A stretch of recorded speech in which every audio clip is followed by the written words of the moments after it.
Joe Biden no nos deja de sorprender y una vez más da un paso, pero hacia un camino equivocado. A tan solo días, Edward, de que Donald Trump asuma a la presidencia de los Estados Unidos, Joe Biden quitó de la lista de países que financian el terrorismo a Cuba. Nada más y nada menos que la dictadura que ha durado más de medio siglo en el poder. ¿Qué crees tú que puede pasar en estos días si Donald Trump va a permanecer con esta política exterior o si realmente va a revertir esto y qué implica esto para los demócratas, para los republicanos y sobre todo para los estadounidenses y los cubanos? Hoy volvemos a abrazar el modelo de la libertad. Hola Richard, ¿qué tal?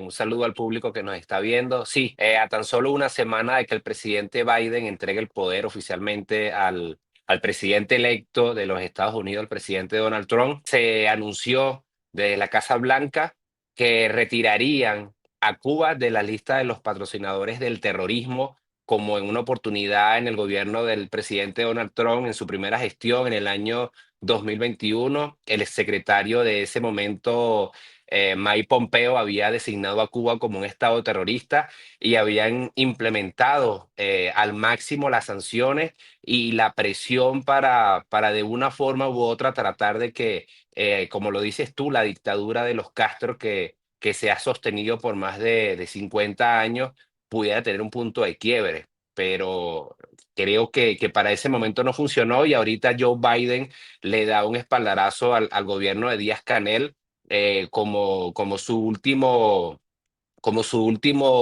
cartucho, si se pudiera decir así, ya gestionando sus últimos días de gobierno. Creo que es como una patada que le da al gobierno de Donald Trump si entendemos que con el secretario de Estado que pudiera ser el senador Marco Rubio y con esa política que desde la campaña han estado anunciando que va a ser más dura contra las tiranías o contra los estados que no son democráticos en este hemisferio del continente. Entonces es como indicarle a Donald Trump que él no está en esa línea y que bueno, que le está dando un espaldarazo al gobierno de Díaz-Canel, al gobierno de Cuba.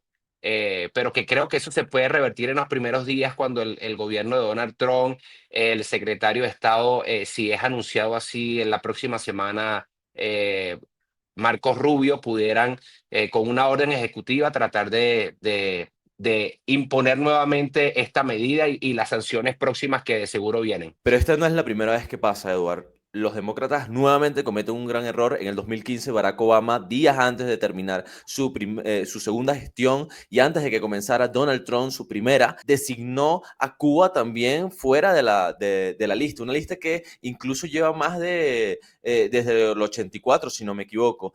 Y hubo una política de embargo que lleva a partir del 1960, es decir, un año después de que se consolidara la revolución cubana de Fidel Castro. ¿Cómo lo argumenta Biden? Muy sencillo. Dice, bueno, lo primero es que no ha participado en financiamiento del terrorismo en los últimos meses y segundo lugar, que los cubanos se comprometen a no financiar más actos ni a particulares terroristas. El problema es que además de eso, algunos demócratas afirman de que la política de embargo y las restricciones, las limitaciones durante años no han sido exitosas en contra de la revolución cubana. Lo curioso de esto, Edward, es que se dieron cuenta ya después de casi medio siglo. Entonces es muy curioso, ¿no? Esta política exterior que era restrictiva ya no funciona, entonces vamos a aplicar la vía democrática para ver si realmente se puede confiar en Cuba, en Díaz-Canel y que no haya más terroristas. Ahora, la otra cara de la moneda, Cuba anuncia que va a liberar a Ujú. 553 presos como una especie de pacto después de esto. Y vamos a ir directamente a las fuentes primarias para que los televidentes lo puedan ver. Sí, es una especie de canje que se acordó para liberar esta sanción o esta medida que tenía el gobierno de los Estados Unidos. Y ciertamente hubo una liberación de 553 presos. No sabemos si son presos políticos o son presos por distintas causas, pero que fue una especie de canje para que Cuba pudiera salir de esa lista de patrocinantes del terrorismo. Edward, 14 de enero del 2025, aquí la traducimos. Esta es la página oficial de la Casa Blanca de los Estados Unidos que dice certificación de rescisión de la designación de Cuba como Estado patrocinador del terrorismo. Obviando la introducción, vamos directamente al texto que nos conviene. Por la presente certifico con respecto a la rescisión de la determinación del 12 de enero del 2021 con respecto a Cuba que, número uno, el gobierno de Cuba no ha prestado ningún tipo de apoyo al terrorismo internacional durante el periodo de 6 meses anterior. Y, número dos, el gobierno de Cuba ha dado seguridades de que no apoyará actos de terrorismo internacional en el futuro. Esos son los dos puntos importantes. Más allá de eso, lo que hace es citar disposiciones de leyes para amparar la decisión y al final nuevamente firma Joe Biden desde la Casa Blanca el 14 de enero del 2025. Y a lo que responde Cuba directamente desde su página oficial del Ministerio de Relaciones Exteriores, dice lo siguiente: adopta Estados Unidos medidas en la dirección correcta, pero el bloqueo permanece. La declaración dicta: el gobierno de Estados Unidos anunció la decisión de, uno, excluir a Cuba de la lista del Departamento de Estado de países que supuestamente patrocinan el terrorismo. Dos, hacer uso de la prerrogativa presidencial para impedir que se puedan tomar acción en tribunales estadounidenses ante demandas judiciales presentadas al amparo del título 3 de la ley Helms-Burton. Y número 3, eliminar la lista de entidades cubanas restringidas que designa un grupo de instituciones con las cuales se prohíbe a ciudadanos e instituciones estadounidenses realizar transacciones financieras, lo que ha tenido efectos en terceros países. Vamos con tus impresiones, Edward, sobre estas ambas declaraciones que son muy curiosas en realidad. Sí, fíjate, ahí hay unos detalles técnicos de fondo que no se ven, pero que son bien importantes, que es el acceso al mercado internacional, el acceso a las inversiones y el acceso al financiamiento global.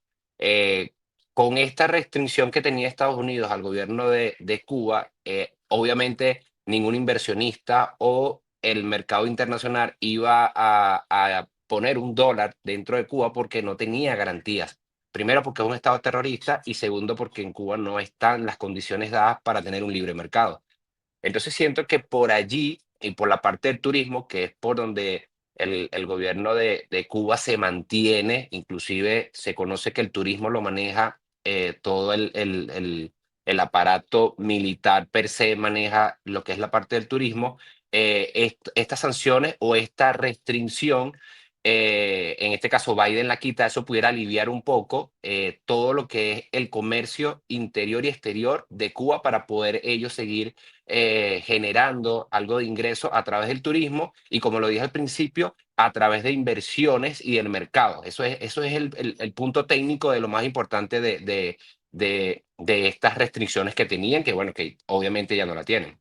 Que no te dejes engañar, la realidad es que a pesar de que alivian a Cuba, esto no significa que hay una seguridad jurídica para lograr inversiones. Eso significa que que se genera un piso más atractivo para que otros países puedan comercializar con Cuba, evidentemente que puedan venir inversiones extranjeras, pero la realidad es que ¿quién invertiría en Cuba con este gobierno? Seguramente serían sus propios aliados, aliados muy cercanos, que no tendrían impedimentos para con la comercialización de Cuba. Ahora bien, hay dos puntos esenciales aparte del tema de la lista de financiamiento del terrorismo, que es básicamente la fachada, cómo se veía Cuba como un financista del terrorismo. Ahora bien, aquí mencionan dos puntos esenciales más, que es hacer uso de la prerrogativa presidencial para impedir que se pueda tomar acción en tribunales estadounidenses ante demandas judiciales presentadas al amparo de título 3 de la ley Helms-Burton. Básicamente lo que esto firma es que no se pueden hacer denuncias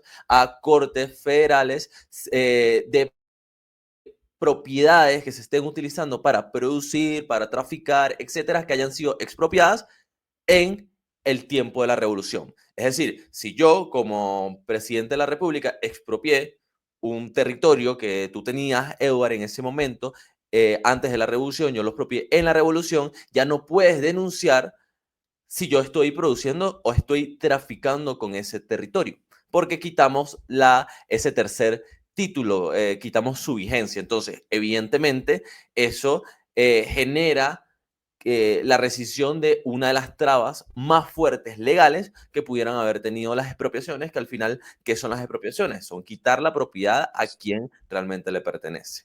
Y número 3, eliminar la lista de entidades cubanas restringidas que designa un grupo de instituciones con las cuales se prohíbe a ciudadanos e instituciones estadounidenses realizar transacciones financieras. Básicamente, un particular o varios particulares, un particular o un colectivo estadounidense no podían comercializar con los cubanos, con alguien que perteneciera al gobierno cubano, alguien que fuera un empresario cubano, etcétera. Y ahora, con esta designación, sí pudieran hacerlo. Sí, sí habían países que habían hecho convenios con los antiguos gobiernos de Cuba. Tenemos el caso de España, Canadá, Francia, que luego en 2019 sufrieron, no expropiaciones, pero sí sufrieron mucho a nivel de estas agencias de turismo que no pudieron seguir trabajando como lo venían haciendo por esta restricción que le hizo el gobierno de los Estados Unidos, pero que a su vez se le fue imposible interponer alguna demanda en tribunales estadounidenses porque no, o sea, no iba al lugar. Entonces, por eso te digo, esta restricción tiene algo más de fondo que es muy importante porque obviamente Cuba tiene otros aliados muy importantes, Correcto. Rusia, Irak, China y posiblemente creo que ahorita con el auge de la guerra, Rusia sí quiere que ellos le entre un poquitico más de dinero por otro lado. O sea, puede ser del petróleo, puede ser de turismo, puede ser del oro, puede ser. Ellos quieren o necesitan el ingreso de dinero para seguir costeando la guerra. Y posiblemente Rusia sea uno de los patrocinantes de turismo que Cuba pudiera estar aceptando de primera mano en los próximos días. Fíjate algo, cuando Barack Obama quita de la lista a Cuba, él lo argumenta a través de la Cámara de Comercio de los Estados Unidos, estimando cuáles son las pérdidas que tenía Cuba, o mejor dicho, las no ganancias que tenía Cuba por esta serie de embargos, sobre todo en el tema del turismo. Y decía lo siguiente, según cálculos del gobierno cubano presentado a Naciones Unidas, desde 1960, cuando empezó la política del embargo a la isla, se había visto afectada en más de $1 billón en negocios perdidos, comercios frustrados y daños a la infraestructura. Según ese mismo informe, Cuba podría haber vendido el año pasado, es decir, en el 2013, más de 200 millones al mercado estadounidense solamente en rones y cigarros. O sea, eso es sin contar nuevamente lo que hubiese generado el gobierno cubano a través del turismo, que evidentemente es su mayor fuerte, ¿no? Sobre todo porque bueno, es un país, es una isla muy, muy hermosa dentro de lo que cabe, a pesar de todo lo que han pasado. Entonces, es muy interesante cómo se calculan las no pérdidas, sino que no ganancias, las no ganancias que ha obtenido a través de la política de embargo, y lo que dicen muchos analistas justamente es que esto solamente afecta, o por lo menos afecta en mayor proporción, al cubano de a pie.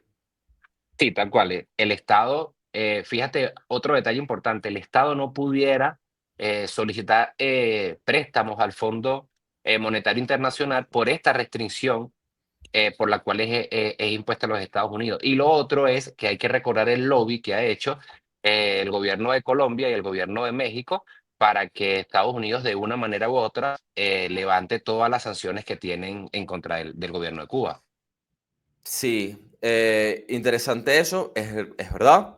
Y aparte de eso, bueno, el que me gustaría también tocar, y es un tema importante, cómo esto afecta al gobierno de Biden, pero más allá de eso, a un próximo futuro gobierno demócrata, porque es un error. O sea, lo que está haciendo Biden en cuanto a eso, a pesar de que en cifras pudiera generar un mayor ingreso a Cuba, muchas personas lo ven como un error. Es decir, Cuba no se ha convertido en un país democrático al que se le puedan dar esta serie de libertades. Y no es el primer error que comete Biden en política exterior. También pasó con el caso de Venezuela y sigue pasando con muchos casos. Recordemos que también el conflicto Rusia-Ucrania empezó en la época de Biden, en esta gestión. También el tema de Hamas e Israel se reactivó los intercambios que hizo con Venezuela y la firma del Acuerdo de Barbados al final no llegaron a nada, y mira esta nuevo error que me gustaría plantear incluso desde la opinión de Larissa Diversen,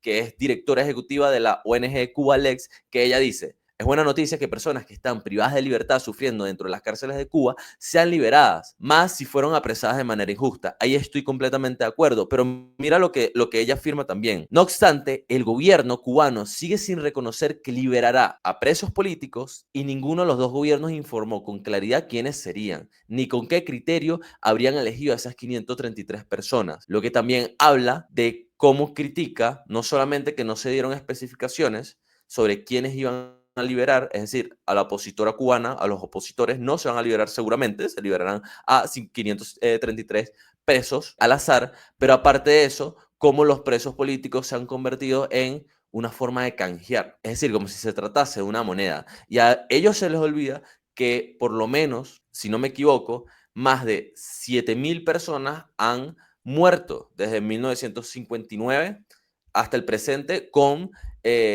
homicidios intencionados por parte de la revolución.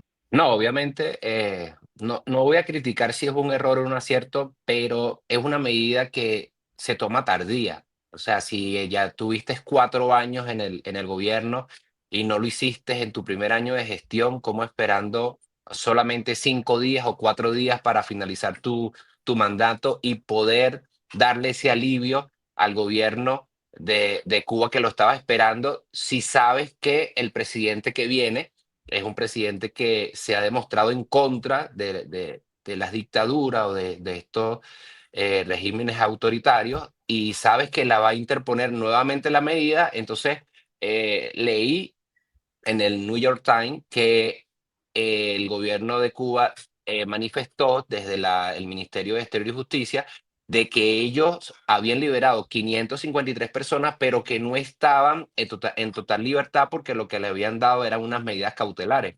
Entonces, en cualquier momento eso se puede revertir, y si la administración de Donald Trump revierte la medida que Biden les otorgó, entonces esos precios irían nuevamente a la cárcel. Que cabe destacar que no es una liberación, sino una excarcelación. Eso quiere decir que van a salir de la cárcel, pero no necesariamente que van a ser libres. Entonces, eso es algo importante destacar. Y también destaco nuevamente el tema que les decía, la cantidad de muertes, desapariciones forzadas que se han, al menos hasta ahora, registrado durante los años de revolución, y que esto muchas ha generado un rechazo grave a las medidas que se están tomando, sobre todo de los cubanos que ahora se encuentran exiliados en Estados Unidos, que son muchísimos, que a raíz de la revolución tuvieron que salir de ahí, perdieron familias, y que seguramente tienen muchos conocidos aún en la isla que siguen pasando épocas oscuras. Entonces, vi un analista político, ya para terminar, Edward, te cuento esto, vi un analista político hace nada de Estados Unidos, que dijo que esto iba a ser un golpe duro para uno de los votos más fuertes que tenían los demócratas, que es el latino. Y es lamentable porque, bueno, al final los latinos por mucho tiempo se habían sentido representados por los demócratas, y creo que ahora siguen migrando no solamente los mexicanos, venezolanos y los latinos en general, sino también con este tipo de medidas los cubanos, porque si están en Estados Unidos no es porque quisieran, sino porque tuvieron que forzadamente irse de Cuba. Entonces, últimas impresiones, Edward, para cerrar este pequeño live que hicimos sobre la situación. Sí, bueno, hay que esperar. Nos quedan solamente 4 días para la asunción del próximo gobierno del presidente Donald Trump. Va a ser una semana muy movida. Esa primera semana va a estar lleno de muchas noticias. Y evidentemente esperemos a ver si él revierte este alivio que le dio el gobierno de Biden, o por el contrario, posiblemente, no lo sé porque eso solamente lo saben ellos, pudiera haber una negociación, un intercambio. Hay que recordar que el gobierno de Cuba sigue teniendo presos políticos, y eso es una lista muy grande, al igual que Venezuela, Nicaragua. Y como lo mencionabas tú anteriormente, el problema de la migración, que es uno de los temas o uno de los puntos árgidos y que tanto le dio, eh, influencia positiva a Donald Trump en sus diferentes discursos antes de ser presidente, es exactamente la migración de Latinoamérica, la migración de Centroamérica y en especial la migración de todo el pueblo mexicano. Entonces, siento que eso pudiera cambiar, pero que bueno, no podemos hacer un análisis del futuro, sino analizamos el presente y bueno, esperemos que próximamente tengamos muchas más noticias, en especial de Cuba, Nicaragua, Venezuela, México, porque al principio creo que eso va a ser lo más duro que pudiera enfrentar el gobierno de Trump y su tren ejecutivo. A tan solo horas de que asuma Trump, realmente es importante lo que va a pasar en Estados Unidos. Estados Unidos representa tal vez el punto de inflexión en todo el mundo y sobre todo en el hemisferio occidental que tanto nos afecta a nosotros, le afecta a los cubanos, mexicanos, venezolanos, nicaragüenses, etcétera, y cómo se pudiera revertir la situación política en la región. Ya para finalizar, suscribo las palabras de Edward. Muchas gracias por sintonizarnos. Suscríbanse, denle me gusta y activen la campanita para este tipo de contenido. Vamos a estar muy pendientes de la gestión de Trump. Y termino con una reflexión y es que no hay casi o medios demócratas, sino o eres demócrata o eres antidemocrático. Entonces, tengan mucho cuidado y no me refiero a demócratas del partido estadounidense, me refiero a los valores democráticos. Apoyar a una dictadura, a un régimen autoritario, es dudoso porque solamente o eres democrático o eres antidemocrático, no puedes ser medio. Entonces, en ese caso, Edward, fue un placer, nos vemos pronto y hasta luego en otra emisión de Political Project. Bye. Recordar que próximamente vamos a tener el video del primer año de gestión de este segundo periodo del presidente Nayib Bukele. Claro que sí. Nos vemos.